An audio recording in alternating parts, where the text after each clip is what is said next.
Albatta, ko'pchilik mana shu SPFlardan foydalaniladi. Va bu SPFlarni biz ataylab sotib olib, bu SPFlar bilan eksperimentlar o'tkazdik. Azizlarim, eng mass marketdan ham past darajada yuradigan SPF kremlardan uchalasi bu. Bunaqa kremlar juda ham ko'p. Mana shu kremlarni shaxsan o'zim sotib olib, sinovdan o'tkazdik va bu nafaqat bizga umuman quyoshdan asramaydi, balki yuz terimizga shunchalik toksichniy darajada zarar berishini ham tushunib yetdik va shu narsani biz eksperimentimizda sezdik. Bu SPF kremlarning flakonidan boshlab tarkibi, ichiga solingan ingredientlarigacha juda ham sifatsiz narsalar solingan. Ya'ni SPF filtr bo'lishi mumkin. Quyoshdan himoyalaydigan qanaqadir ingredient qo'shilgan bo'lishi mumkin, lekin bunga juda ham sifatsiz yog'lar qo'shilgan, juda ham sifatsiz ingrediyentlar qo'shilgan. Shuning hisobiga bu kremlar juda ham arzon narxda sotiladi.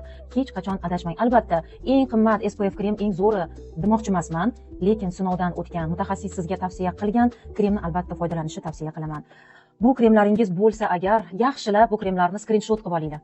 Azizlarim, agar buni sotuvchilari bo'lsa, orangizda mana shu kremlarni sotayotgan magazinlar bo'lsa, sizlardan katta iltimosim, xalqimiz, ayollarimizni yuz terisiga zarar beradigan narsalarni sotmang. Agar bu kremlar haqida ma'lumotingiz bo'lmasa, mana shu ma'lumotni aynan sizlar uchun tayyorladim. Eng sifatsiz va shu bilan birga yuzimizga zarar beradigan, terida saraton kasalligini keltirib chiqarishgacha yetkazib boradigan kremlar bu. Demak, bunday kremlaringiz bo'lsa, nafaqat kimgadir sovg'a qilib borish yoki tovonimga yoki qo'limga surib yuboraman deydiganlar ham bor. Aslo bunday qilmang azizlarim. Bu kremlarni shundoq olib, shundoq musorchilikka tashlab yuboring.